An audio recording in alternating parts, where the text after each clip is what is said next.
En estos momentos, Fe y Esperanza presenta para usted la lección de escuela sabática del primer trimestre 2020, titulada Daniel, con nuestro director y orador Joel Medina. Es con gran gozo y alegría, mis hermanos, que nos dirigimos ante todos ustedes para traer el estudio de la palabra de Dios y, por supuesto, a través de la lección de escuela sabática. Esperamos que ella tenga ambas en sus manos y nos acompañe a través de este maravilloso estudio de la palabra de Dios.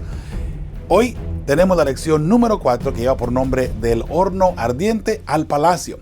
Es una lección muy importante hablando de fidelidad, de modo que prepárese que sin duda alguna Dios tiene un mensaje especial para su vida y para mi vida. No antes de entrar a la lección, vamos a darles un caluroso saludo a todos ustedes que nos acompañan y que nos están constantemente comunicándose con nosotros, que nos han enviado sus mensajitos, ¿verdad? A través de WhatsApp, a través de YouTube también. Muchas gracias porque se comunican con nosotros, y también a las personas que nos han enviado sus correos electrónicos pidiendo los materiales que ofrecemos. Con muchísimo gusto, mis hermanos, ahí lo tienen para ustedes. Y recuerde que WhatsApp, nuestro número, para usted que nos escucha a través de la estación de radio, que no está mirando ninguna lámina, entonces nuestro número es 951-231-3877. Así es, estamos en Estados Unidos, de modo que hay que marcar el número 1. En algunas ocasiones hay que marcar 001 o el símbolo de más y luego el 1. Entonces, 951-231-3877, y allí podremos atenderle, ¿verdad? Puede mandarnos un mensajito, puede llamarnos a ese número también. Si de pronto no le atendemos inmediatamente, déjenos un mensajito y sin duda alguna, en brevedad, le podemos contestar a su pregunta o su duda también. Si tiene algún pedido de oración, lo puede mandar también allí de paso. Tenemos un grupo de oración que está constantemente orando por las peticiones que llegan constantemente a nuestro ministerio de Fe y Esperanza. ¿Por qué? Porque somos un ministerio con mucha fe y con la esperanza de ver a Cristo Jesús venir pronto en las nubes de los cielos. Vamos a entrar ya de una buena vez, mis hermanos. El tema de hoy es un tema un poquito largo y con muchísima información, de modo que vamos a entrar de una buena vez a estudiar la palabra de Dios. El texto de memoria hoy se encuentra en Daniel 3, 17 y 18. Y por supuesto, antes de entrar a leer el texto de memoria, vamos a pedir la unción del Espíritu Santo. Si le es posible, por favor, acompáñenos a orar. Padre bendito, gracias te damos porque eres bueno con nosotros, por tus bendiciones y por tu protección. Al abrir tu santa palabra, Señor, al estudiar, queremos pedirte que tu Santo Espíritu pueda guiar nuestras mentes, que quites cualquier idea preconcebida, Señor, que haya en nuestras mentes hoy por hoy, y que nos ayude, Señor, a entender el mensaje que tú tienes para nosotros. Gracias, Señor, porque nos permites acercarnos a ti, y gracias por llamarnos tus hijos. Ayúdanos, pues, a entender el mensaje especial de salvación que hay en esta lección de Daniel 3. En nombre de tu Hijo amado Cristo Jesús. Amén y amén. Bien, mis hermanos, ahora sí, con la certeza y la seguridad de que Dios está con nosotros, vamos a entrar a leer el texto de memoria que se encuentra ahí en Daniel 3, 17 y 18. Dice: He aquí nuestro Dios, a quien servimos, puede librarnos del horno de fuego ardiendo. Están hablando los tres jóvenes hebreos, Sadrach, Mesach y Abednego. Dice: y de tu mano, oh rey, nos librará. Y si no, sepas, oh rey, que no serviremos a tus dioses, ni tampoco adoraremos la estatua que has levantado. Aquí vemos un texto, mis hermanos, inmediatamente de fidelidad. Un texto donde creo yo que todos deberíamos de identificarnos. No permitir que nada que el enemigo ponga enfrente nuestra para desviarnos de la adoración a Dios, nos desvíe a adorar algo inapropiado. Y, por supuesto, hoy, durante toda la lección, aprenderemos cómo es la adoración y qué es la adoración y también qué viene más adelante para nuestros días. Porque recuerde, todo esto que estamos mirando en las profecías, a través de que iniciamos con la estatua, recuerda el sueño que tuvo Nabucodonosor la semana pasada, estuvimos analizando esa estatua. Bueno, eso nos va a llevar ahora hasta el tiempo del fin. Y recuerde que según miramos la estatua de Daniel 2, hoy estamos viviendo ya en los pies de hierro y de barro cocido. Ya estamos en lo último, de modo que solamente falta que se levante la ley dominical y que entre esa última parte escatológica del tiempo del fin para que Cristo venga en las nubes de los cielos. Hermanos, estamos ya a punto de entrar a esa parte, de modo que no hay tiempo que perder. Y desde ahora le insto para que nos mantengamos firmes y fieles al Señor, con todo el sentido de la palabra, Y eso lo vamos a mirar todavía más adelantito porque, vuelvo a repetir, el asunto aquí, mis hermanos, es adoración y, por supuesto, fidelidad. Y obviamente la adoración y la fidelidad van de la mano. Usted, si es fiel a Dios, va a adorar apropiadamente. Si usted no es fiel a Dios, aunque usted crea que está adorando a Dios, puede que esté adorando inapropiadamente. Y lo mismo va para mí. Si no soy fiel al Señor, puede que esté yo adorando inapropiadamente. Así es que hay que tener mucho cuidado de pronto cómo adoramos y qué es lo que hay a nuestro alrededor, ¿verdad? En el sentido de la vida diaria. Porque a veces, mis hermanos, creemos que no estamos adorando a un Dios falso, a alguien que no es Dios. Sin embargo, no estamos adorando correctamente a nuestro Creador. Y si no estamos adorando correctamente a Dios, entonces ya automáticamente estamos desviados del camino. Y, por supuesto, si no adoramos correctamente, no obtendremos la salvación. Parece un juego de palabras, pero piensa nada más. Si creemos que somos fieles, pero no estamos adorando correctamente, entonces ahí hay un problema fuerte. Y el problema es que la salvación eterna, tanto de la persona que esté viviendo en ese momento como de su familia, la gente con la que se relaciona, puede estar en riesgo, puede estar en peligro, ¿verdad? Así es que recuerde, es la adoración. Pero aquí los tres jóvenes, ellos se mantuvieron firmes y fieles. Dijo, ¿sabes? Rey, no importa lo que tú pienses hacer con nosotros, porque en realidad Dios al que servimos nos puede librar del horno de fuego o de tu mano también. Y si en un momento dado Dios decide no hacernos el favor de librarnos del horno de fuego o de tu mano, tampoco vamos a adorar la imagen que tú has levantado, esa estatua que tú has levantado. Vamos a mirar ahora lo que viene con todo eso. Pero mis hermanos, fidelidad en todo momento, sin importar las circunstancias que estén a nuestro alrededor. No importa qué sea. Dios es primero y punto. Eso manténgalo en mente constantemente a través que vamos mirando este capítulo de Daniel 3, ¿sí? Dice Daniel 3 del 1 al 7. ¿Qué es lo que probablemente motiva al rey a hacer esta estatua? Vamos a darle lectura.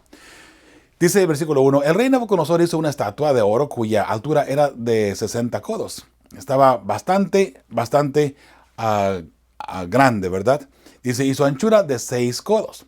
Se levantó en el campo de Dura, en la provincia de Babilonia. Ahora, 60 codos, estamos hablando un promedio de 30 pies, o sea, como, digamos, de un edificio de dos pisos, un promedio, ¿no? Para tener una idea de qué tan alta estaba la estatua. Y de 6 codos, un poquito ancha también, ¿verdad? Digamos, un promedio de unos 10 pies, posiblemente por ahí. Dice, y envió el rey Nabucodonosor a que se reuniesen los sátrapas, los magistrados y capitanes, oidores, tesoreros, consejeros, jueces y todos los gobernadores de las provincias, para que viniesen a la dedicación de la estatua que el rey Nabucodonosor había levantado. Número 3. Fueron, pues, reunidos los sátrapas, magistrados, capitanes, oidores, tesoreros, consejeros, jueces y todos los gobernadores de las provincias a la dedicación de la estatua que el rey Nabucodonosor había levantado, y estaban en pie delante de la estatua que había levantado el rey Nabucodonosor. Número 4. Y el pregonero anunciaba en alta voz, mándase a vosotros, oh pueblos, naciones y lenguas, que al oír el son de la bocina, de la flauta, del tamboril, del arpa, del salterio, de la zampoña y de todo instrumento de música, os postréis y adoréis la estatua de oro que el rey Nabucodonosor ha levantado. Número 6. Y cualquiera que no se postre y adore, inmediatamente será echado dentro de un horno de fuego ardiendo. Note aquí algo importante. Inmediatamente, si alguien no se arrodilla a la estatua y la adora, inmediatamente va a ser echado dentro de un horno de fuego. Nótese que dice inmediatamente, y eso es importante por lo que viene a continuación. Número 7. Por lo cual, al oír todos los pueblos el son de la bocina, de la flauta, del tamboril, del arpa, del salterio y de la zampoña, y de todo instrumento de música, todos los pueblos, naciones y lenguas se postraron y adoraron la estatua de oro que el rey Nabucodonosor había levantado. Así es que aquí estamos mirando una orden muy cortante. Está la estatua, se toca la música, todo el mundo tiene que arrodillarse, todo el mundo tiene que postrarse enfrente de la estatua y adorar a la estatua. ¿Cuál es el problema con todo esto? Bueno, sin duda alguna, para el pueblo pagano no eran nada fuera del otro mundo. Y vemos que todo el mundo se postró y se arrodilló y adoró a la estatua. Pero vea lo que viene a continuación. Bueno, vamos a contestar la pregunta que está aquí. ¿Qué es lo que probablemente motiva al rey a hacer esta estatua? Bueno, el rey pretendía que su reino durara para siempre y que no viniese ningún otro reino como lo había marcado la estatua en su sueño. Recuerda que la estatua en el sueño tenía 4 metales. La plata, oro, el oro, la plata, el bronce y el hierro, ¿verdad? Y después ya en los pies hierro y barro cocido. Se agrega un material un poquito extraño, ¿verdad? Que es el barro. Bueno, ya explicamos lo que significa todo eso, así que vamos a pasarlo nada más. Pero allí en la estatua estaba Dios marcándole al rey lo que iba a suceder después de Babilonia. Diciéndole que después de Babilonia vendría otro reino inferior a Babilonia, pero que gobernaría el mundo. Eso al rey como que no le gustaba. Y según vemos en la historia, mis hermanos, es posible que hayan pasado por un promedio de algunos 20 años. Es posible que haya pasado ya ese lapso de tiempo y el rey no olvidaba esa estatua. El rey se mantenía firme en lo que él quería hacer. Entonces, él decide, una vez que se aleja de Dios, una vez que se va por otro camino y pensando él que su reino era tan fuerte. Y porque vamos a mirar, de hecho, ahora en el versículo 4, cómo él se siente tan orgulloso y tan potente que piensa que su reino no debe ser destruido y no debería ser destruido y que debería durar por la eternidad prácticamente. Y eso es lo que él estaba tratando de decir con la estatua, que hizo toda de oro a 100%. Él tratando de decir, no, mi reino va a durar para siempre. Recuerden, mis hermanos, que Dios cambia los tiempos del hombre y Dios está al control constantemente. No importa lo que usted y yo pensemos hacer, Dios ya tiene el control. Y en el caso de Nabucodonosor, él se sentía como que no, la estatua va a durar es toda de oro. Si yo soy la cabeza de oro, la estatua va a ser toda de oro. Si él hubiese sido de plata, entonces la estatua hubiese sido de plata, obviamente, ¿no? Pero no, él era la cabeza de oro y la estatua toda completa estaba de oro, ¿verdad? De modo que él estaba tratando de impedir, a poner de esa manera, de que Dios mandara a otro reino que gobernara al mundo de esa forma. Si lo analizamos de esa manera, creo que vemos allí un rey que se está levantando y sí en contra de lo que Dios dijo. Si Dios dijo que iba a venir un reino después de él, ¿cómo este rey con esa soberbia se levanta y pretende de que las palabras de Dios no se cumplan? Por eso creemos que ya había pasado un buen lapso de tiempo. Y hermanos, eso es algo muy común que sucede, ¿sabe? Cuando una persona se bautiza y está recién bautizado, ¡ay! Todo es lindo, todo es hermoso. Y uno la piensa para pensar algo inapropiado, para escuchar algo inapropiado. La piensa para ir a hacer algo antes de hacerlo. Piensa, ¿estará bueno, estará malo? Y se abstiene de muchas cosas, ¿no? Conforme va pasando el tiempo, nos vamos acostumbrando y al punto donde ya después cometemos pecado, pudiera ser, y no tenemos cargo de conciencia. Si nos hubiéramos quedado como estuvimos al principio cuando recién nos bautizamos, todo fuera diferente. Pero no, mis hermanos, el ser humano se olvida de pronto de lo que Dios ha dicho y las promesas de Dios también, y también las consecuencias que Dios nos ha dicho a nuestra vida. Porque si pensáramos en las consecuencias, posiblemente tuviéramos una forma diferente de pensar. Pero no, estamos por lo regular pensando que, bueno, Dios es amor, Dios es una linda persona, Dios es un lindo ser, Él me va a cuidar, Él me protege y Él me acepta tal y como yo estoy. Porque al fin y al cabo la Biblia dice, ven tal como estás, y Dios así me acepta. Entonces, ¿sabe? Es verdad, hay que ir hacia Dios con nuestra pecaminosidad, pero no pensar en ningún momento que nos podemos quedar en la pecaminosidad y esperar que Dios se conforme y que Dios nos acepte así como estamos. Si es verdad que Dios nos acepta como somos de pecadores, pero una vez estando dentro del redil, necesitamos hacer un cambio. Necesitamos cambiar nuestra forma de pensar y de apartarnos del pecado y sentir desprecio por el pecado de esa forma, ¿sí? Ahora, allí en la parte del domingo, al pie de la página, tenemos una pregunta. ¿Cómo podemos aprender a no caer, incluso de maneras muy sutiles, en la misma trampa que Nabucodonosor? Bueno, ¿sabe? Jeremías 17:7, que no está en la lección, de paso son textos que hemos agregado. Bendito el varón que confía en Jehová y cuya confianza es Jehová. Bendita la persona que está constantemente acercado a Dios y que vive, que todo lo que hace, todo lo que respira es Dios. Y que vive el amor de Jesús en su corazón constantemente dentro de su familia, dentro de la iglesia y en la sociedad. Y que no importa qué es lo que pasa, la persona vive el amor de Dios, el amor de Jesús en su corazón. Mis hermanos, ¿es difícil hacer algo así? ¿Sabe qué? Yo pienso que no es difícil si buscamos la manera de estar constantemente conectados con Cristo Jesús. El problema es que se nos olvida que estamos con Cristo Jesús y que Jesús está con nosotros constantemente. Por eso es importante que en todo momento estemos analizando nuestra forma de ser, nuestra forma de hablar y nuestra forma de actuar. Y si en un momento estamos actuando o hablando o diciendo algo inapropiado, de acuerdo a lo que Jesús no está de acuerdo, y disculpe la redundancia, entonces necesitamos cambiar nuestra forma de ser, nuestra forma de pensar, ¿sí?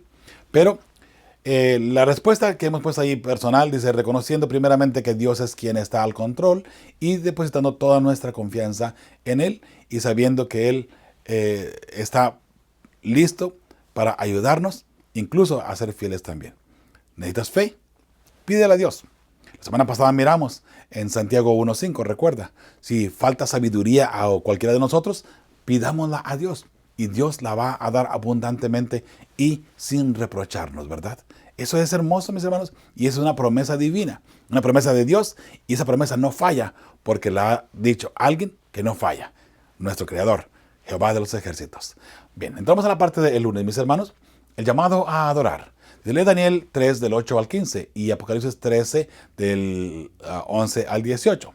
La segunda vez de Apocalipsis, ¿verdad? ¿De qué paralelismos podemos ver entre lo que sucedió en la época de Daniel y lo que ocurrirá en el futuro? Esto es muy interesante y aquí se pone muy bueno el asunto y aquí vamos a dedicar un poquito más de tiempo para analizar y para tratar de explicar, ¿sí? Dice el versículo 8 de Daniel 3. Por esto, en aquel tiempo, algunos varones caldeos vinieron y acusaron maliciosamente a los judíos. Hablaron y dijeron al rey Nabucodonosor: Rey, para siempre vive. Que era un saludo nada más, no que se decía así. Tú, oh rey, has dado una ley que todo hombre, al oír el son de la bocina, de la flauta, del tamboril, del arpa, del salterio, de la zampoña y de todo instrumento de música, se postre a adorar la estatua de oro. Y el que no se postre y adore sea echado dentro de un horno de fuego ardiendo. Número 12. Hay unos varones judíos, los cuales pusiste sobre los negocios de la provincia de Babilonia, Sadrach, Mesach y Abednego. Estos varones, oh rey, no te han respetado, no adoran tus dioses, ni adoran la estatua de oro que has levantado. Interesante cómo estos jóvenes se mantenían firmes y fieles. Y esta gente querían desprestigiarlos, obviamente. Ahora, nótese que el rey Nabucodonosor había tenido ya dos oportunidades para entender y conocer el Dios de Abraham, el Dios de Daniel, el Dios de estos tres jóvenes. Recuerda al principio cuando los analizó y los encontró 10 veces más sabios que los demás. Entonces ahí él se dio cuenta que había un Dios que estaba de parte de ellos y que no eran cualquier gente, era un grupito especial. Y al igual que hoy por hoy, el remanente. Recuerda, ya lo hemos hablado anteriormente, el remanente. De modo que Dios tiene un pueblo especial. Y el rey ya se había dado cuenta anteriormente que había más sabiduría en estos jóvenes.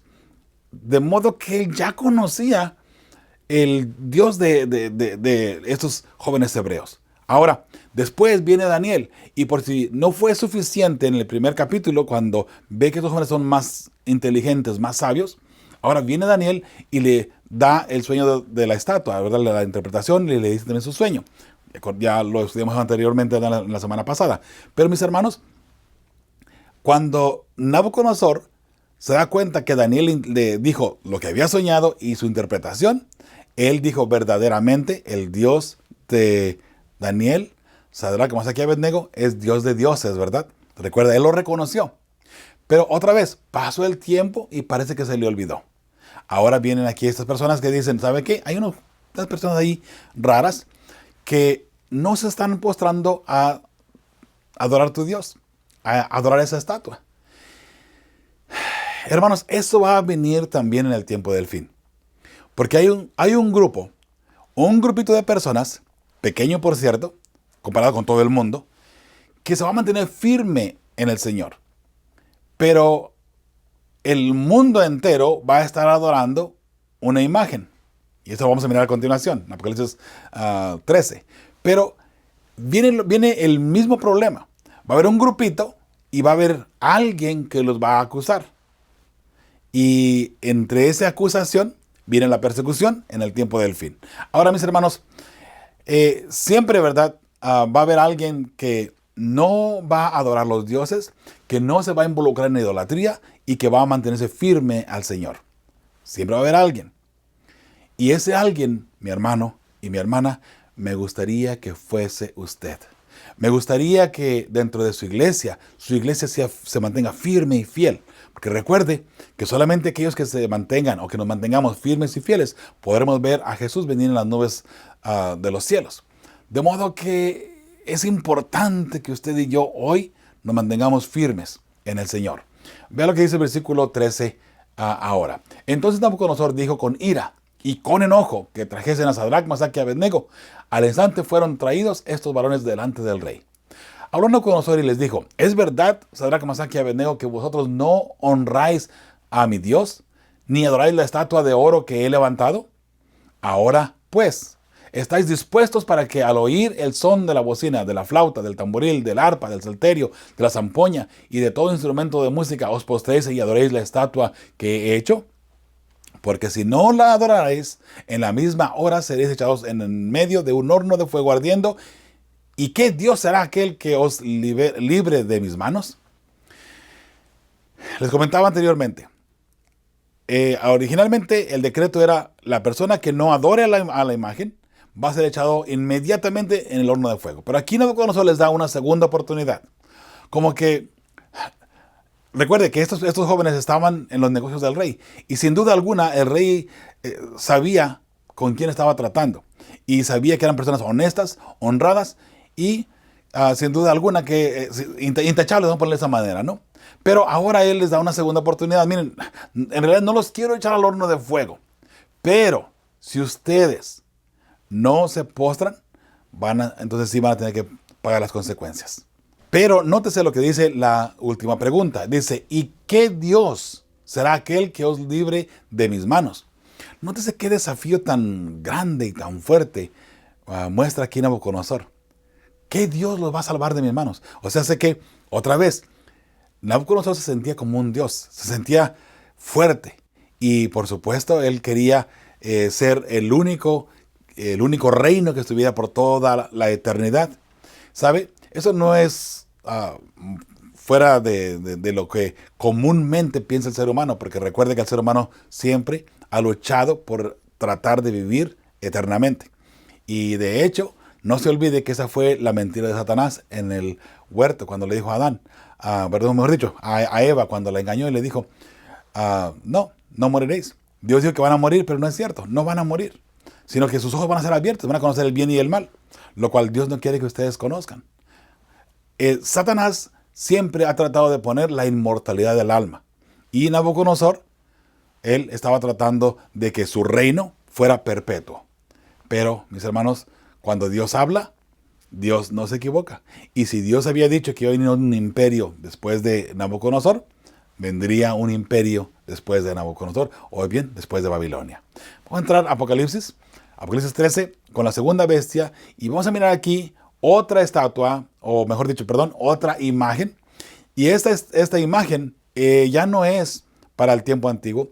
Esa imagen está profetizada para el tiempo más adelante. De hecho, todavía en nuestros días está profetizada para el futuro, aún todavía. Y recuerde que en Apocalipsis 13, la primera bestia que aparece allí, estamos hablando del cuerno pequeño, del anticristo, de Babilonia, de la ramera, el hijo de perdición, el hombre de pecado, todos ellos. Eso representa la primera bestia de Apocalipsis 13. Pero en la segunda bestia es donde vamos a concentrarnos en esta ocasión. Veamos lo que dice Apocalipsis 13, 11 al 18. Después vi otra bestia que subía de la tierra y tenía 2 cuernos semejantes a los de un cordero, pero hablaba como dragón. Inmediatamente, mis hermanos, sabemos que esta bestia, y los que ya hemos estudiado profecía, sabemos que esta bestia representa Estados Unidos. Manténgalo en su mente. Esta bestia es Estados Unidos, ¿ok? Recuerde, pasó la primera bestia y dice, después vi otra bestia que surgió de la tierra. Todas las demás bestias surgieron del agua, del mar, específicamente, de gente impía. Surgen las bestias y cada bestia era un reino o una nación que venía a gobernar. Ahora, esta bestia surge de la tierra. Y si es de la tierra, quiere decir que surgió de un lugar no habitado, porque aguas es muchedumbre, es gente, pueblos, naciones. Pero esta bestia no surge del mar, esta surge de la tierra. De modo que tiene que ser automáticamente lo contrario. Entonces, obviamente, necesitamos mirar en qué momento surge esta nación y por qué surge la nación y cuál es el propósito también de la nación. Porque ahora vamos a mirar a continuación para que se amplíe mejor esta nación y entender mejor lo que esta nación representa para el tiempo del fin y lo que impondrá también. Nótese lo que dice ahora el versículo 12. Y ejerce toda la autoridad de la primera bestia en presencia de ella. O sea que esta segunda bestia nace o crece o resulta o llega a formarse antes de que la primera bestia muera. Ahora, anteriormente todas las bestias, incluyendo la bestia que acaba que está a punto de morir, tuvo que dominar a otra bestia para poder gobernar. Por ejemplo, estaba Babilonia. Babilonia tuvo que ser dominada por los medos y los persas, que en este caso era el oso el que los representaba. Para que pudieran gobernar Grecia, tuvieron que dominar al oso. Y así sucesivamente. Para que Roma pudiese gobernar, tuvo que dominar y destruir a Grecia, ¿verdad? Entonces nos vamos dando cuenta cómo cada una de las bestias para poder gobernar, tienen que tumbar a la bestia que está vigente en ese momento. Ahora, la última bestia que surge fue en el año 168 antes de Cristo Jesús. Porque, aunque más adelante se divide, en el año 476, se divide. Después, en el año 538, surge el cuerno pequeño, empieza a gobernar como poder político y religioso. Sigue siendo la misma bestia que surgió en el año 168. Eso usted lo puede mirar más palpante en Apocalipsis 12 con el dragón, que es lo mismo, el dragón 168 hasta que Cristo viene. Pero ese dragón está persiguiendo a la mujer, persigue al pueblo de Dios. Bueno, ese dragón también es la primera bestia de Apocalipsis 13. Tiempos, ahí lo podemos incrustar apropiadamente y nos daremos cuenta que estamos hablando del mismo poder que también persigue del año 538 a 1798. Ahora, esta bestia, que es la segunda bestia de Apocalipsis 13, surge de la tierra. De modo que no salió de las aguas, no tuvo que tumbar ninguna otra bestia, no tuvo que quitar ninguna nación o conquistar ninguna nación para surgir. Qué interesante, porque si usted analiza la historia de Estados Unidos como surgió, año 1612 a 1620, 1621, llegan las oleadas de peregrinos desde Europa a Estados Unidos y ahí se establece esta nación. Y esta nación que viene huyendo de la primera bestia por persecución, nótese lo que va a pasar a continuación. Recuerde, para empezar, ejerce la autoridad de la primera bestia. Esta nación, este pueblo que nace, recibe la autoridad de la primera bestia. La primera bestia dijimos que es el cuerno pequeño o bien el poder papal, un poder religioso que se ha corrompido. Estamos hablando de un sistema, no hablando de personas, no hablando de nadie en específico. Estamos hablando de un sistema religioso que se ha corrompido. Y ese sistema religioso que se ha corrompido, mis hermanos, hoy usted lo puede analizar todavía a través de la historia, todo lo que sucedió, todo lo que pasó. No son inventos, la historia lo marca y está ya plasmado en la historia. No es algo que nos tenemos que inventar ahora solamente para inventárnoslo y solamente para que suene algo convincente. No, la historia es la historia y no hay nada que podamos hacer al respecto. Ya la historia no se puede cambiar. Lo que pasó ayer ya no lo podemos cambiar. Si cometimos un error, no lo podemos cambiar. Lo único que podemos hacer hoy, mis hermanos, es aprender de ese error que sucedió o que pasó ayer. Pero, ¿sabe? Hoy todavía el futuro está en nuestras manos. Hagamos lo correcto hoy para que el futuro sea un futuro victorioso. Y la mejor decisión que podemos tomar como cristianos es estar siempre a cuentas con nuestro Creador, con Jesucristo. Y si lo logramos de esa forma, mis hermanos, entonces todo estará bien. Recuerde que en el futuro, Cristo Jesús quiere verte en el cielo. En el futuro, Cristo Jesús quiere que tú tengas esa paz y esa serenidad por la eternidad. De modo que vamos a mirar la forma de estar a cuentas con el Señor. ¿Les parece? Ahora, número 13 de Apocalipsis 13 dice: también hace grandes señales, de tal manera que aún hace descender fuego del cielo a la tierra delante de los hombres. Eso es algo bien interesante, porque esta segunda bestia hace señales. Número 14, y engaña a los moradores de la tierra con las señales que se le ha permitido hacer, en presencia de la bestia, mandando a los moradores de la tierra que le hagan imagen a la bestia que tiene la herida de espada y vivió. Recuerde, la primera bestia tuvo una herida de espada. 1798, cuando el Papa es tomado prisionero y es llevado en cautiverio a Francia, donde muere. Ahora, esta bestia hace señales y engaña a todo el mundo. ¿Cómo los engaña? Vea la historia de Estados Unidos otra vez. Recuerde que esta bestia es Estados Unidos. ¿Cómo los engaña? ¿Cómo los va engañando? Bueno, fíjese qué interesante, ¿no? Porque esta bestia que representa a Estados Unidos es una nación bastante joven, que tiene 200 y algo de años solamente. Y a pesar de eso, tiene potencia militar en todo el mundo. En todas partes tiene presencia militar. O sea, poder político. ¿Cómo es posible que Estados Unidos hable y todo el mundo escuche? Esta nación. Nótese, y engaña a los moradores de la tierra con las señales que se le ha permitido hacer en presencia de la bestia, mandando a los moradores de la tierra, o sea, manda, no es algo que sugiere, no, manda a los moradores de la tierra que le hagan imagen a la bestia que tiene la herida de espada y vivió. En un momento dado, eso todavía está por cumplirse, pero ya hemos mirado cómo esta nación habla y todo el mundo escucha. De hecho, ¿sabe? Si usted tiene la oportunidad de viajar a otros países, se va a dar cuenta que donde quiera que usted vaya, lo que rige económicamente es el dólar. No importa que el dólar valga menos, ¿okay? Que tenga menos valor de la moneda nacional de cualquier país. Por ejemplo, en Cuba, en Europa, el dólar está por debajo de la moneda nacional. Sin embargo, todavía a pesar de eso, a pesar de todo eso, todo se rige por el dólar. El valor del dólar es lo que rige. Interesante, ¿verdad? Ahora, todo esto, recuerde, esta bestia hace que le hagan una imagen a la primera bestia. Número 15, la segunda bestia, y se le permitió infundir aliento a la imagen de la bestia, para que la imagen hablase e hiciese matar a todo el que no la adorase. Esta imagen, mis hermanos, es Estados Unidos hablando el mismo lenguaje de la primera bestia. Y si usted quiere saber cuál fue el lenguaje de la primera bestia, hay que reconocer lo que es el cuerno pequeño, que lo vamos a estudiar más adelantito con Daniel 7 y Daniel 8.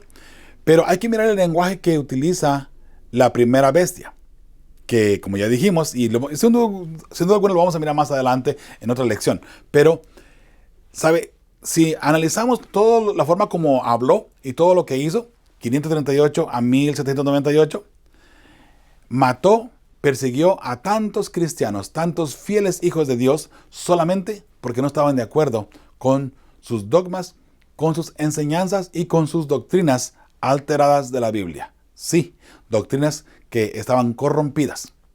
Un sistema religioso que se corrompió a tal punto que se alejó de Dios. Y de esa forma apartó al pueblo, a las naciones, lejos de Dios. Nótese que ese tipo de adoración, mis hermanos, Es Satanás detrás de todo esto, porque para entender la primera bestia de Apocalipsis 13, hay que darnos cuenta que el dragón es el que le da la autoridad y el poder y su trono para que la bestia reine, para que la bestia gobierne. De modo que el dragón, que es identificado como la serpiente antigua que se llama Diablo y Satanás, o sea, es el diablo mismo, es el que le da el poder a este sistema religioso. Este sistema religioso ahora le da la autoridad a esta segunda bestia. Y la segunda bestia hace una imagen para la primera bestia. Esa imagen hace que vuelva a surgir una vez más esa persecución en contra del pueblo de Dios. A tal punto que, como ya miramos aquí en el versículo 15, le da la autoridad a la primera bestia, ya se creó la imagen, para que persiga a todo aquel y mate a todo aquel que no adore a la imagen de la primera bestia. ¿Y qué es esa imagen? Es una falsa adoración. Es una falsa adoración, mis hermanos, porque ahora entraremos a la parte de la marca de la bestia. Usted puede mirar aquí, si está mirándonos a través de la televisión o a través de YouTube. Usted puede mirar aquí en la pantalla varios símbolos de lo que es o lo que se ha pensado que es o pudiera ser la marca de la bestia. Obviamente, mis hermanos, la marca de la bestia podríamos ponerle en paralelismo o en paralelo con la imagen de la bestia. Porque la imagen de la bestia es una falsa adoración. Es la forma como se está adorando y también la forma como está actuando la segunda bestia, como actúa la primera bestia. Hará exactamente lo mismo. ¿Y qué es lo que hizo la primera bestia? Primeramente levantó una verdad falsa y trató de que todo mundo adorara inapropiadamente. Lo mismo que hizo Nabucodonosor, como estamos mirando en esta lección. Levanta una estatua, levanta una imagen y todo el mundo tiene que arrodillarse y adorar esa imagen. O sea, apartarse de Dios y adorar lo creado. Y de esa misma forma está pasando aquí con la segunda bestia. Ahora, nótese lo que sigue diciendo aquí. Bueno, de hecho, el versículo 15 una vez más dice, se le permitió infundir aliento a la imagen de la bestia. O sea que la bestia que recibió la herida mortal, la segunda bestia es la que le da la vida, la resucita una vez más. Y la herida de la bestia, de paso, no sé si lo vamos a estudiar más adelante, directamente a lo que sería la herida de la bestia, porque estamos en el libro de Daniel, pero la herida de la bestia, mis hermanos, es que se le quitó el poder político, no el poder religioso, al poder papal. ¿Okay? La herida de la bestia es que se le quitó el poder político. De modo que para sanar la herida de la bestia, esta segunda bestia tiene que regresarle el poder político a la primera bestia. Y allí se levanta la imagen de la bestia, o bien trabajando juntos, unidos, de la misma forma como fue antes. Una imagen, mis hermanos, es el reflejo de algo, ¿no? Entonces, por ejemplo, si usted en la mañana se despierta y se ve al espejo, usted ve una imagen suya, ¿verdad? Bueno, Estados Unidos actuará exactamente igual como actuó la primera bestia.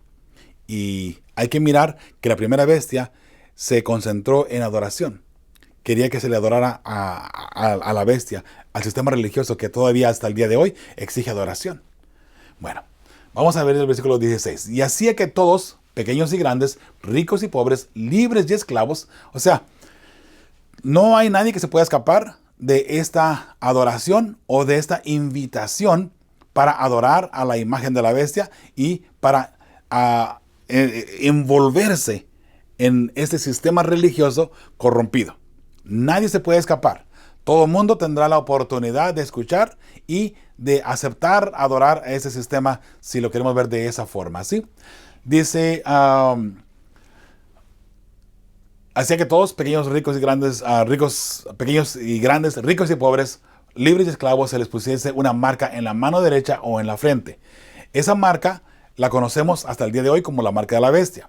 Y usted puede ver, si nos está mirando a través de la televisión o a través de YouTube, que originalmente se creía, tiempo atrás, que sería un código de barra. Porque se supone que el código de barra tiene 6. Al principio, en el medio y al final para que se pueda leer. O sea, donde empieza, a la mitad y donde termina. Son un 6, 6 y un 6. Entonces, es la marca de la bestia. Pero eso no es, mis hermanos. Ya después cambiaron de parecer. Porque ahora hay tanta tecnología y tanta forma de rastrear, mis hermanos, que las personas han puesto que es un microchip, la marca de la bestia. Y usted puede mirar que el mundo cristiano, mis hermanos, que no, de pronto que no se comprende bien la profecía, sacan conclusiones, cada persona saca unas conclusiones que de pronto, algunas bien descabelladas por cierto, ¿no? Pero, ¿qué es la marca de la bestia? ¿Será un microchip? ¿Será un código de barra? ¿O una identificación especial? ¿O una tarjeta de crédito especial? Porque recuerde que, y eso lo vamos a mirar a continuación, viene la parte económica también que entra en juego entre todo esto. De modo que muchas personas rápido sacan conclusiones y comienzan a mirar, no, bueno, pues el microchip pudiera ser porque el microchip tiene una forma de rastrear y el microchip, ahí usted puede accesar toda la información de la persona en el microchip. Interesante. Y es verdad. Pero sabe, esa no es la marca de la bestia. Como le quiera poner. Tampoco es una identificación personal o especial o código de barra. No es nada de eso. La marca de la bestia, mis hermanos, es una adoración falsa. En su momento dado entrará lo que es la ley dominical. Y allí viene la adoración a la imagen de la bestia y es una falsa adoración de lo que estamos hablando. Recuerde que en todo sentido de la palabra, desde Génesis hasta Apocalipsis, mi hermano y mi hermana, la adoración es lo que hace la diferencia para un verdadero y fiel cristiano. Y vemos desde un principio a Caín y Abel. Caín adoró inapropiadamente. Él quiso traer lo que él quiso, ¿verdad? De lo que Dios le había pedido. No, yo voy a traer lo que yo quiero y Dios se tiene que conformar con lo que yo le traigo. Mientras que Abel, sumiso y humillado ante Dios, sabiendo que no era digno de recibir perdón por sus pecados, él trajo apropiadamente y correctamente lo que Dios le había pedido, que era un cordero, que tenía que sacrificarse y tiene que derramar sangre y tiene que morir para poder salvar a Abel de sus pecados. Hermanos, tiene que haber muerte, tiene que haber derramamiento de sangre, porque sin derramamiento de sangre no hay perdón de pecados.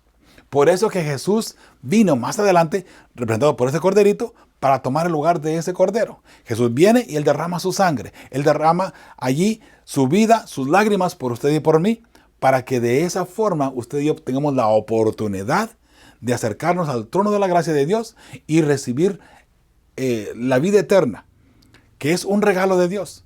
Nadie tiene derecho a exigir la vida eterna, mucho menos. Pero Jesús murió en la cruz, Jesús murió en el Calvario y sufrió lo que sufrió por ti, por amor a ti, para que hoy usted y yo tengamos la oportunidad de acercarnos al trono de la gracia y recibir ese perdón inmerecido. Sí, mis hermanos, no hay nada que usted y yo podamos hacer para recibir ese perdón o bien para poder entrar a la vida eterna. Nada. Jesús pagó el precio por usted y por mí. Lo único que usted y yo podemos hacer, lo único, es aceptar el regalo de Cristo Jesús en la cruz para que de esa forma se acredite la perfección de Cristo a nuestra vida. Que se acredite el pago de Jesús del pecado, que recuerde que el pecado exige la muerte. Entonces, Jesús pagó el precio. Y si Él pagó el precio, lo único que usted y yo tenemos que hacer y que podemos hacer para poder tener la vida eterna es aceptar que ese pago que Jesús hizo por nosotros se acredite a nuestras vidas. Y así podemos entonces tener la oportunidad de entrar a la vida eterna. Eso viene, mis hermanos, eso es parte todavía de profecías que se van a cumplir. La marca de la bestia viene todavía. Algunas personas dicen, ya se está cumpliendo, ya se cumplió. Y rápido están ahí videos, ¿verdad?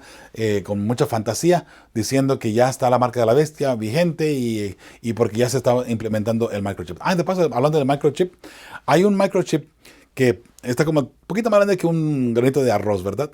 Y se supone que se pone en la mano derecha o aquí en la frente. Entonces ahí está la marca de la bestia. Igualmente el código de barra, o se pone en la mano derecha o se pone en la frente.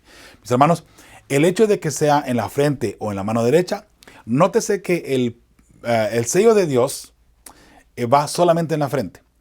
El pueblo de Dios es sellado en sus frentes nada más, no en la mano derecha. No en la mano derecha. ¿Y cuál es la diferencia? El hecho de que usted sea sellado en su frente es donde está nuestra mente. Y es porque usted ha aceptado el sacrificio de Jesús, ha aceptado a Dios, ha aceptado los caminos de Dios y ha aceptado correctamente la adoración hacia Dios. Entonces el Espíritu Santo le sella a usted. El sello de Dios es el Espíritu Santo.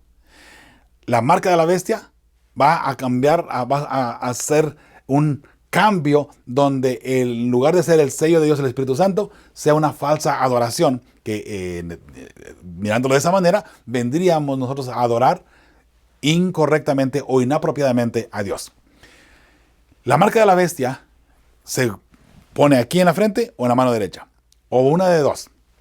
Usted acepta y está de acuerdo con lo que el sistema está haciendo. Las dos bestias se unen, el poder político y el poder religioso corrompido, el poder papal, se unen y ponen algunas ideas a trabajar. Usted o está bien de acuerdo con todo eso y lo acepta sin ningún problema, ahí tiene la marca de la bestia en su frente. Si usted tal vez dice, no, sabe que yo no estoy de acuerdo en lo que están haciendo, pero por conveniencia, porque recuerde que el que no tenga la marca de la bestia no puede comprar ni vender. Entonces, por conveniencia, usted toma la marca de la bestia en su mano. Conveniencia nada más. O por trabajar, cosa de trabajo, ¿no? Conveniencia.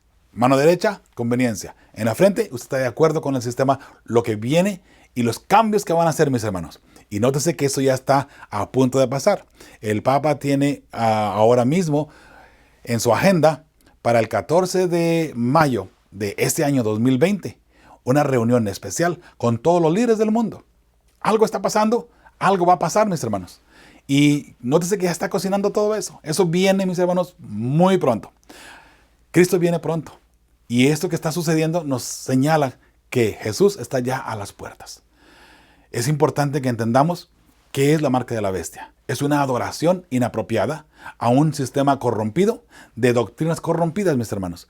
Y eso es sumamente importante porque incluso, mis hermanos, aunque seamos adventistas del séptimo día, si no adoramos correctamente a Dios, la forma como Él ha puesto en sus preceptos, estaremos equivocados, aunque creamos que estamos en la iglesia correcta, aunque creamos que estamos adorando al Dios apropiadamente, estaremos automáticamente fuera de lo que es el camino de Dios y estaremos adorando a Satanás y teniendo en nuestra mano la marca de la bestia. Tal vez no vamos a estar de acuerdo con lo que se está imponiendo, pero por conveniencia o indirectamente tendremos la marca de la bestia en nuestras manos. Eso es importante. Recuerde, adoración. La marca de la bestia no es el domingo. Sí y no. El sello de Dios no es el sábado. Sí y no. ¿A qué me refiero con eso, mis hermanos? Mira, el tiempo se me está yendo. Apenas vamos en el lunes y ya se nos está acabando el tiempo. Pero, mis hermanos, creo que esto es muy importante. El sello de Dios se pone en nuestra frente, en nuestra vida, y quien tenga el sello de Dios, que es el Espíritu Santo, sin duda alguna adorará a Dios apropiadamente en sábado. El sábado es la parte visible. El Espíritu Santo no lo podemos ver. Usted no ve en la iglesia quién tiene el sello de Dios y quién no lo tiene. Pero usted en la iglesia ve a todo mundo que está dentro de la iglesia adventista guardando el sábado. Pero no todo tiene el sello de Dios. ¿Ve? Pero quien tenga el sello de Dios, usted mirará que está adorando apropiadamente. En la marca de la bestia, siendo el domingo, entonces es una falsa adoración. No es el día, en realidad. No es el día el problema. Tampoco es el sol el problema. Es adorar al sol. Adorar en el día inapropiado, una falsa adoración. ¿Sí? Ojalá que quede un poquito claro eso. Tengo un documento también sobre todo esto, mis hermanos. Si usted lo quiere y lo desea, con mucho gusto. Además, lo voy a poner allí en el enlace.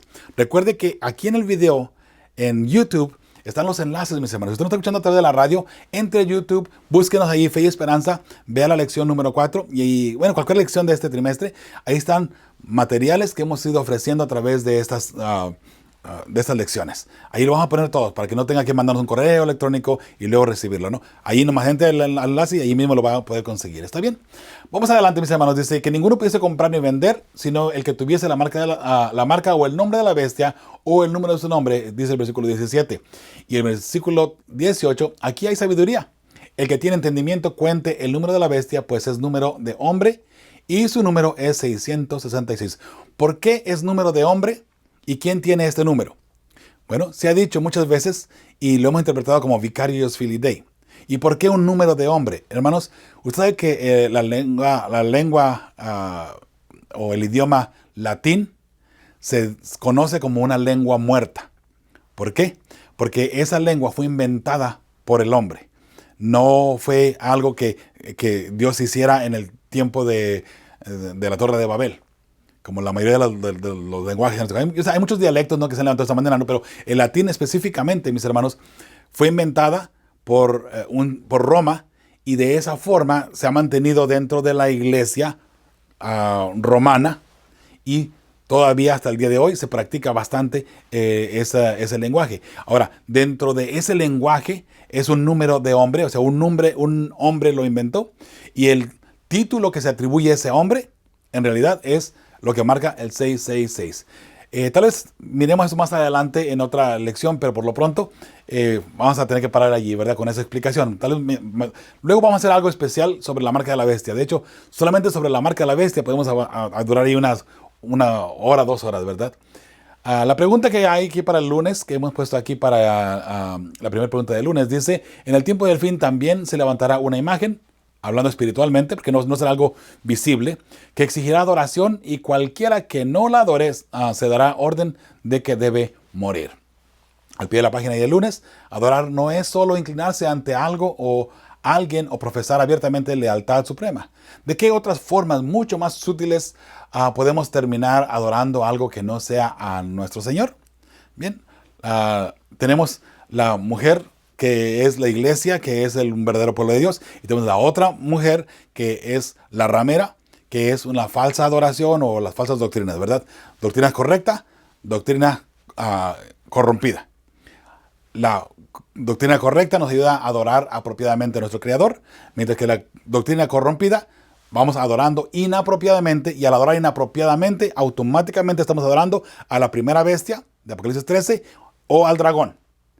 Y si es la bestia, es al sistema religioso papal. Si es al dragón, es a Satanás. Pero Satanás le dio la autoridad a la primera bestia, su poder y su trono. De modo que al adorar a la primera bestia, se adora automáticamente a Satanás. ¿Okay? Muy bien, entonces, dando la respuesta para esta pregunta del lunes, dando un lugar antes que a Dios sería una falsa adoración, ¿no? Obedeciendo y respetando lo establecido por el hombre dirigido por Satanás. La prueba de fuego.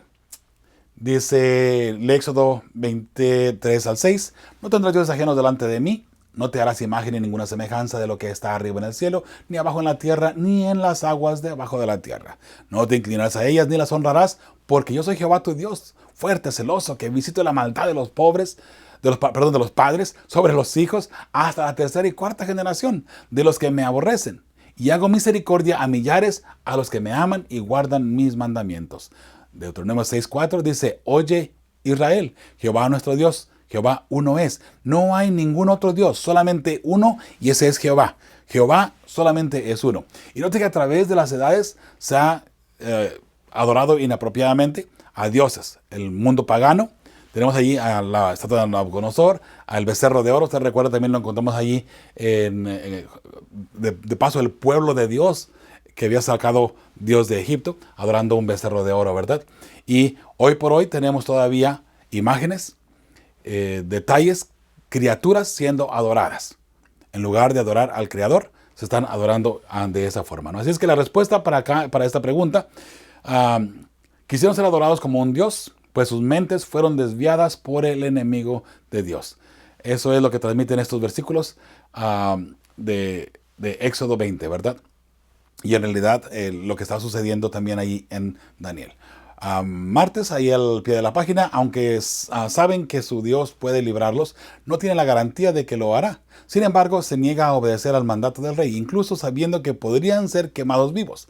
¿De dónde obtenemos esa clase de fe? Salmo 91, 10, 11 dice: no te sobrevendrá mal, ni plaga tocará tu morada, pues a sus ángeles mandará acerca de ti, que te guarden en todos sus caminos. Tenemos la certeza y la confianza de que Dios está cuidándonos, ¿no? Job 19, 25 al 27: yo sé que mi Redentor vive, y al fin se levantará sobre el polvo, y después desecha esta mi piel, en mi carne ha de ver a Dios, el cual veré por mí mismo, y mis ojos lo verán, y no otro, aunque mi corazón desfallece dentro de mí. Aunque seamos destruidos, no importa de qué forma, mis hermanos, sin duda alguna Dios está al control y Dios nos va a resucitar y nos va, aunque destruyan este cuerpo, Dios nos va a dar un cuerpo nuevo de igual manera. Es una promesa divina, ¿verdad? La respuesta que encontramos aquí para el martes, sabemos que nuestro Dios es nuestro creador y siempre está al control de todo lo que sucede y nos usa para el propósito que hemos sido llamados. Alabado sea el nombre de Jehová. Miércoles, el cuarto hombre. Vemos allí, mis hermanos, en Daniel 3 del 19 al 27, dice, ¿qué ocurre? ¿Quién es la otra persona que está en medio del fuego? Nótese que una vez que Sadrach, Mesach y Abednego se mantuvieron firmes, Nabucodonosor se enoja tanto que manda calentar el horno de fuego 7 veces más.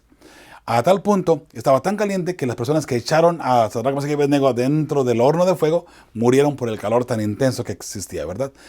Voy a parafrasear para avanzar un poquito más y no detenernos aquí mucho, ¿no? Entonces, quien estaba allí, ahora, cuando fueron echados al horno de fuego, lo único que se quemó de ellos fue las ataduras que tenían en sus manos. Pero cuando están adentro del fuego, de pie, de paso, ahí había un cuarto hombre. Sabemos que ese cuarto hombre era Cristo Jesús. Mis hermanos, no importa qué prueba estés pasando tú en tu vida, recuerda, Jesús siempre va a estar allí a tu lado.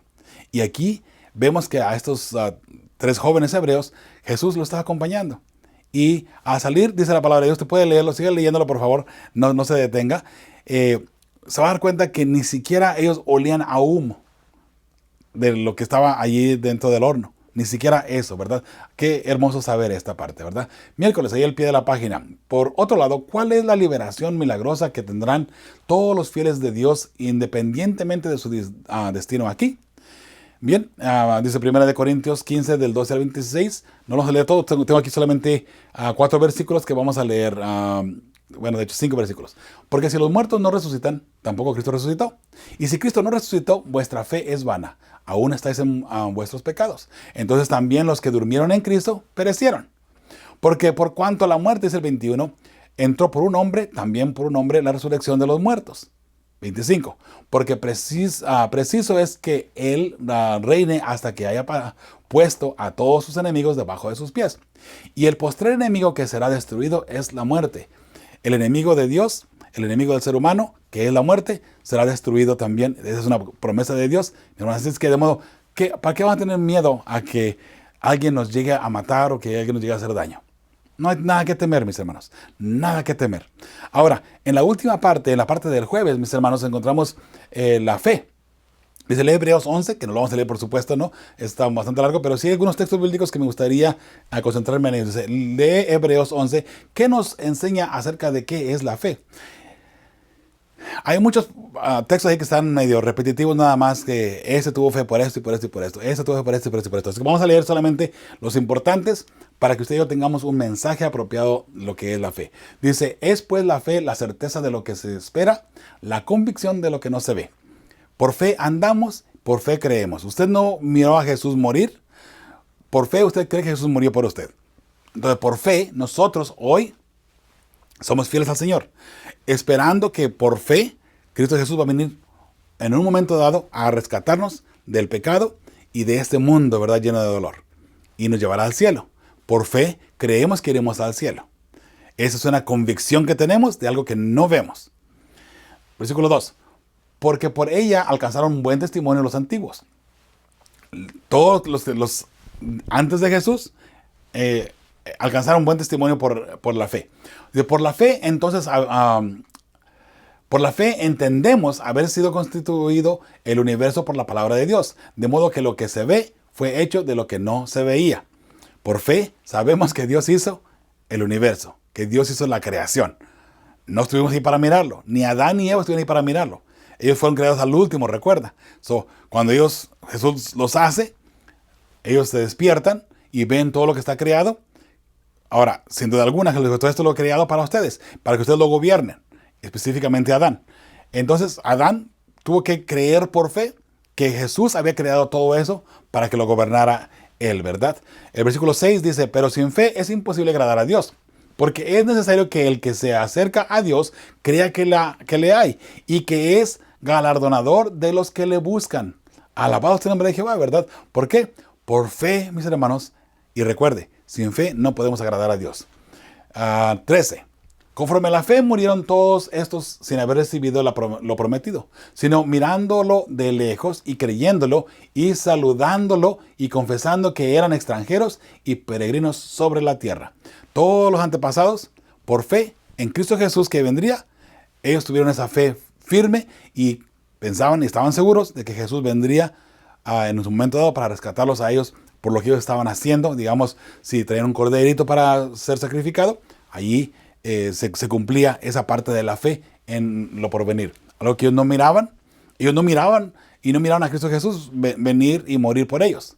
Hoy usted y yo tenemos la historia de que ya pasó. De cierta forma, nosotros tenemos una ventaja un poquito más convincente que los antiguos. Los antiguos pensaban en algo que iba a venir, pero quién sabe si venga. Murieron. En realidad, nótese, nunca se dieron cuenta si vino o no vino. Y es lo que habla aquí este capítulo. Si Jesús no hubiese muerto, en vano hicieron lo que hicieron y en vano creyeron lo que creyeron. Pero usted y yo sabemos, por lo menos ya por la historia, que algo pasó, que alguien murió anteriormente por nosotros y que ese alguien murió para que usted y yo tengamos la oportunidad de entrar al reino de los cielos. Tenemos una ventaja nosotros, que sabemos históricamente que algo pasó, que alguien murió. Y ese alguien, por supuesto, es Cristo Jesús. Qué hermoso, ¿verdad?, verlo de esa manera. Bien, mis hermanos, entonces vamos avanzando y llegamos a la parte final. Es pues la fe, la respuesta que encontramos aquí está en el versículo 1, obviamente, ¿no? ¿Qué nos enseña acerca de qué es la fe? Bueno, el versículo 1 da la respuesta. Es pues la fe la certeza de lo que se espera, la convicción de lo que no se ve.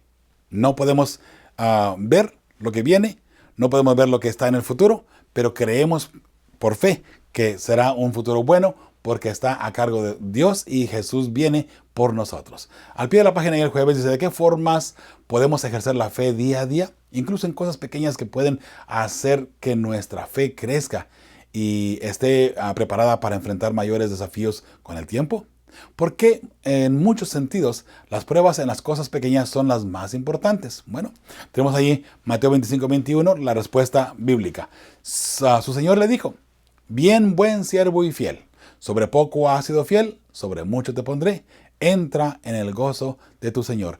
Mientras que estamos luchando aquí en el mundo, mis hermanos, estamos sufriendo, estamos luchando de pronto en contra del enemigo, contra enfermedades, contra dolores, contra tragedias, contra tantas cosas. Pero en un momento dado llegaremos al cielo porque la promesa se nos ha dado. Entra, buen siervo y fiel. Sobre poco has sido fiel, sobre mucho te pondré. Y ese mucho, mis hermanos, es en el cielo y es, por supuesto, la vida eterna, ¿verdad? Si somos fieles en cosas pequeñas, también seremos en las grandes. Y eso significa ese texto bíblico. El hecho de que dice buen siervo y fiel, sobre poco has sido fiel, no es que hemos sido poquito fieles. Es que hemos sido fieles en cosas de pronto insignificativas, vamos a ponerlo de esa manera. Cosas pequeñitas. Porque si somos fieles en cosas pequeñitas, mis hermanos, sin duda alguna, en cosas grandes, lo seremos con más razón. Pero si no somos fieles en cosas pequeñitas, cuando vengan las grandes, tampoco seremos fieles. Eso es algo que debemos de guardar en nuestra mente, ¿sí? Mis hermanos, estamos preparándonos para el encuentro con Cristo Jesús y esperamos que esta lección de fidelidad de estos jóvenes, mis hermanos, nos ayude a usted y a mí a entender que solamente siendo fieles al Señor y adorando correctamente, obtendremos la victoria sobre el pecado y tendremos a finales de cuenta la vida eterna. Mis hermanos, el tiempo se nos ha pasado y como decimos en todos nuestros videos, con fe y esperanza estamos preparando a las familias que formarán parte del pueblo que verá a Dios. Esperamos que la tuya sea parte de ese pueblo que ve a Dios. Hasta la próxima semana, si Dios nos lo permite. Su amigo y servidor, Joel Medina, se despide y les manda un abrazo a donde quiera que ustedes se encuentren. Y recuerde, esperamos que Dios cuide su salida y su entrada en todo momento. Fe y esperanza.